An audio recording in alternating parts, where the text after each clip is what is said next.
Donc, le père de Zaïd, bien sûr, est coupé, comment dire, n'en croit pas ses yeux, ses oreilles. Il est vraiment atterré par la réponse de Zaïd. Il lui dit, vas-tu choisir d'être un esclave et pas un homme libre? Et vas-tu choisir un étranger et pas ta famille? Comment peux-tu nous faire cela? Ils sont vraiment choqués parce que eux, pour eux, Zaïd préfère être esclave plutôt que de revenir libre et d'être avec eux. Et puis ça veut dire clairement, ben, j'aime plus Mohamed que je ne vous aime vous. Voilà. Donc à partir de là, ça aussi, il faut mener une réflexion après à ce niveau-là. Regardez l'aura qu'a le futur prophète, déjà avant d'être prophète. C'est simplement magnifique. Et Zaïd dira, avec ce que j'ai vu de lui, je ne peux pas choisir un autre que lui, mashallah. Alhamdoulilah, mashallah. Mohamed, en entendant ça, bien sûr, il est fou de joie, il est très content, mais aussi il se rend bien compte de la tristesse des parents. Donc vis-à-vis de cela, il va prendre une décision. Et donc il va aller, à un endroit qu'on appelle l'ascenseur d'Ibrahim. Donc quand on fait le tawaf autour de la Kaaba, on voit cette place qui est l'endroit où Ibrahim regardait la construction de la Kaaba. Et donc il va aller là. Et c'était l'endroit en fait où quand on avait quelque chose à déclarer en public, on se tenait. Voilà. Et on appelait les gens à écouter. Donc il va aller et il va donc dire, il va adopter Zaïd. Il va donc le prendre pour fils. Donc Zaïd passe à ce moment-là, après cette déclaration, je vais vous lire plus tard, il passe d'un état d'esclave à un statut de Quraysh, membre du Banu Hashim. Je ne sais pas si vous voyez l'ascenseur social, juste en étant adopté, et fils de Mohammed. Bien sûr à l'époque sans savoir que Mohammed allait devenir prophète. Voilà. Mais déjà, le statut que Zaïd a acquis avec cette adoption était immense. Il faisait partie de la noblesse des Quraysh maintenant. Il pouvait se marier avec n'importe quelle femme Qurayshi dans l'avenir.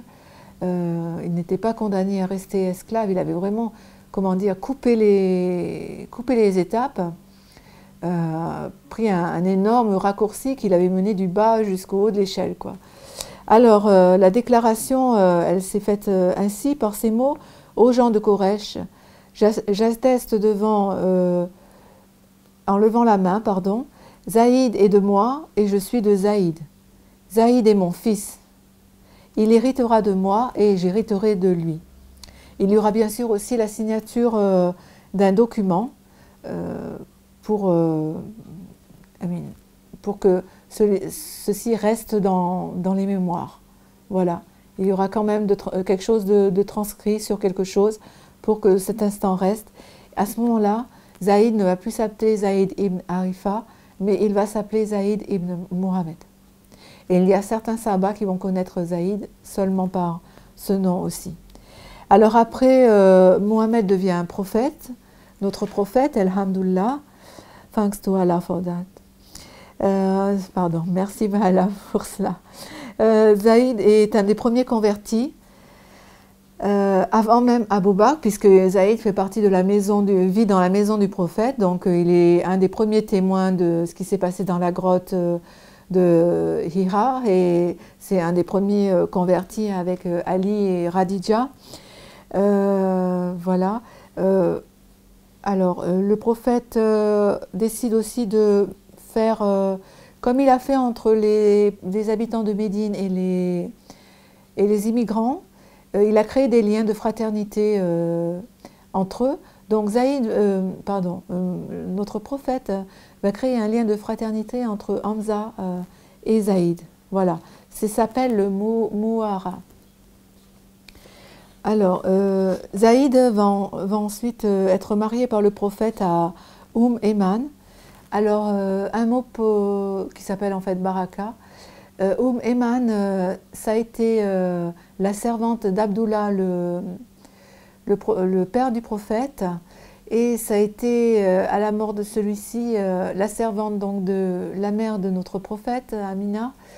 Et ça a été ensuite, bien sûr, à cette époque, on hérite des servants.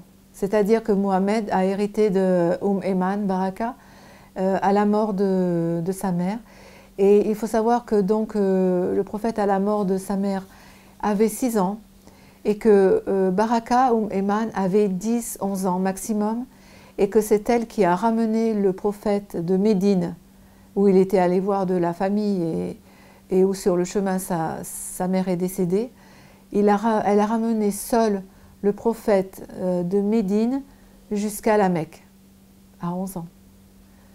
Donc c'est pour vous dire la précocité et les responsabilités qu'on donnait, comparées avec nos jours, quoi. Est-ce qu'on va donner une telle responsabilité à quelqu'un qui a un enfant qui a 10 ans ou 11 ans? Non. À l'époque, c'était déjà des adultes à cet âge-là. Et c'était déjà des gens des adultes responsables. Donc pensez à cette traversée de Médine à la Mecque, seule, elle seule, pour nous, petites filles encore, mais déjà à cette époque pleine de responsabilités et accompagnant notre futur prophète à sa maison à la Mecque. Voilà. Donc elle a vraiment un statut particulier au niveau de la maison de Mohamed. Et bien sûr que Mohamed va l'entourer d'amour, cette Eman.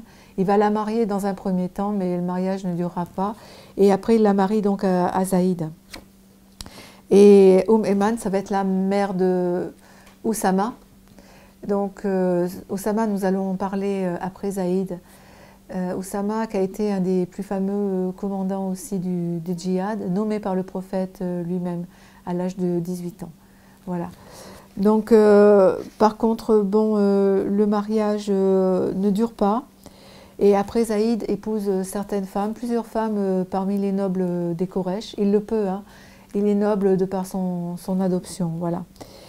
Alors, à la Mecque, on n'a pas trop de récits de ce qui s'est passé pour Zaïd. Donc, après l'hégire, hein,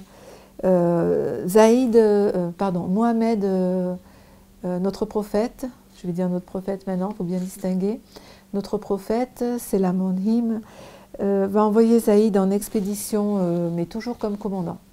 Il va lui donner vraiment le plus haut grade de l'armée qu'il envoie en expédition. Voilà. Et il le nommera également pendant une période gouverneur de Médine. Donc, après, bon, le grand incident qui est intervenu, incident-événement, qui est intervenu dans la vie de Zaïd, c'est bien sûr son mariage avec Zainab bint bint Zahash, pardon, c'est difficile à prononcer. Voilà, bint Zahash. Donc Zainab demande au prophète en fait de lui. Zainab était une des cousines du prophète. Elle lui demande de lui trouver un mari. Et le prophète va lui indiquer Zaïd. Alors pour Zainab, ça ne va pas être un mariage facile à accepter, parce que Zainab est quelqu'un de malheureusement assez prétentieuse. Et Zainab, même si Zaïd est le fils adoptif de Mohamed, et qu'il a, par cette adoption, acquis le statut de noble, Zainab va toujours penser qu'il était esclave de Mohamed.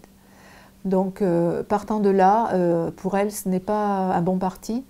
Elle va l'épouser parce que Allah va faire descendre une sourate, un verset de la sourate 33, qui va dire « Il n'appartient pas à un croyant ou à une croyante, lorsque Allah et son messager ont décidé pour eux qu'une chose se fasse, d'avoir le choix dans leur action.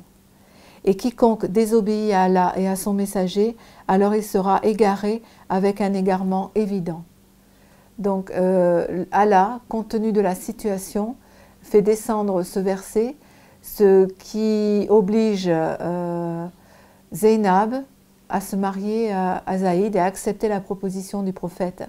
Donc Zainab, bien sûr, qui est quand même une bonne croyante, va se marier à Zaïd, mais ce ne sera pas un mariage heureux. C'est un mariage qui va durer moins de 2 ans et qui n'aura pas d'enfant de ce mariage. Donc Zaïd va à plusieurs reprises demander au prophète d'accepter qu'il divorce, puisque de toute façon il n'y a pas d'amour entre eux et que ce mariage ne mène à rien. Donc le prophète va dans un premier temps refuser.